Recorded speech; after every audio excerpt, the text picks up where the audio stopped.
कल अंबेडकर महासभा लखनऊ में क्रांतिकारी भंते विनयाचार्य की जो प्रेस कॉन्फ्रेंस हुई उसमें क्या क्या हुआ, अंबेडकर महासभा ने कितना योगदान उसमें दिया, या अंबेडकर महासभा और भंते विनयाचार्य के बीच में प्रेस कॉन्फ्रेंस से पहले कोई संवाद हुआ था या नहीं, लाइब्रेरी का ताला लगा दिया गया, पत्रकारों को बाहर निकाल दिया गया, उस पर मैं अगली वीडियो में चर्चा करूंगा। लेकिन उससे पहले जो महत्वपूर्ण खबर है वो ये कि भंते विनयाचार्य की प्रेस कॉन्फ्रेंस की सूचना मीडिया के माध्यम से एलआईयू तक पहुंची और एलआईयू की तरफ से, लखनऊ प्रशासन की तरफ से लगभग 100 के करीब पुलिसकर्मियों को वहां पर तैनात कर दिया गया।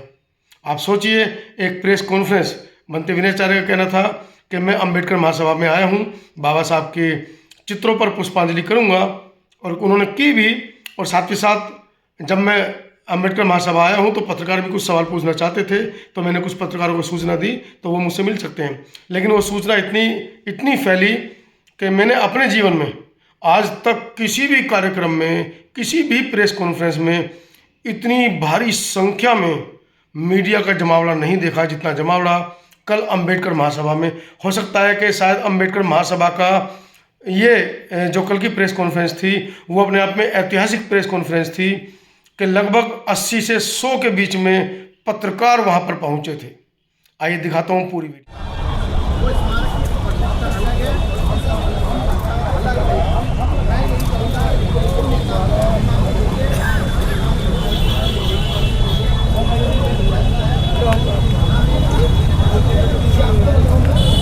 और जब ताला खुला हम थोड़े से अंदर गए तो वहाँ पर सफाई भी नहीं थी, मिट्टी के कण पड़े हुए थे। कम से कम मैं पूछना चाह रहा कमेटी के लोगों से, कमेटी के लोग अंबेडकर महासभा में परिसर में साफ सफाई करते या नहीं करते? वो यहाँ पर किस लिए बैठाए गए हैं?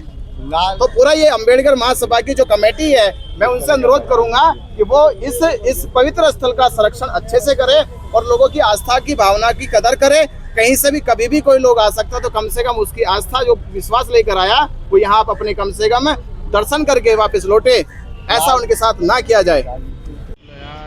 अरे वीडियो बना ले, लिटा के मेरे को भेज दियो मेरे मोबाइल से। समानता, बराबरी, मैत्री, करुणा की बात कर रहे हैं, उनके साथ ये प्रशासन अपनी इस तरह की मानसिकता दिखाता है। तो मैं तो कहूँगा प्रशासन का काम है बुराई को रोकना, प्रशासन का काम है चोर लुटेरों को पकड़कर जेल में डालना। तो मैं कहूँगा कि नीट का पेपर लीक करने वाले चोर कब पकड़े जाएंगे? उनको तो पकड़ो पहले। पूरा देश में हाहाकार मची है, भविष्य से खिलवाड़ हुआ है, तो ये जो प्रशासन का काम है वो तो करते नहीं है। अब हम यहाँ कहने आए कि भाई बाबा साहब में हमारी आस्था है, पूरे भारत के लोगों की आस्था है, तो उनकी आस्था के साथ खिलवाड़ ना किया जाए। और हमारी मांग है कि अगर सरकार सचमुच कुछ करना चाहती है, ये विधानसभा है सामने, और विधानसभा में बाबा साहब अम्बेडकर जी के द्वारा लिखा गया संविधान जो है उसी के अनुच्छेद के अनुसार ये प्रदेश और देश चल रहा है। तो इससे अच्छा क्या होगा कि इसी स्थल को एक भव्य स्थल बनाया जाए। इसी को बनाओ ना आप, इसी को इतना भव्य बनाओ। आपने जब राम मंदिर बना तो राम मंदिर का स्थानांतरण थोड़ा ही किया, वहीं तो बना राम मंदिर भी। अगर कोई आपसे कहता कि राम मंदिर बनाने के लिए पहुंच जाओ आप लखनऊ में, लखनऊ तो नहीं बनाते। वो कहते आप वहाँ से चले जाओ दिल्ली बना दो, दिल्ली तो नहीं बनाते। जो चीज़ जहाँ स्थापित है उसको वहीं उसका विकास करना होगा। तो सरकार से यही मांग है कि सरकार हमारी बातों को समझे। पहले तो लालजी प्रसाद निर्मल से माफ़ीनामा दिलवाए।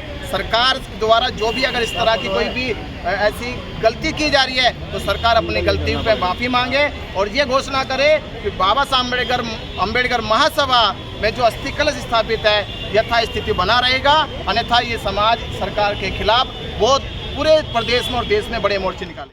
इस पूरी वीडियो के बारे में आपका क्या कहना है कमेंट सेक्शन में जरूर लिखिएगा।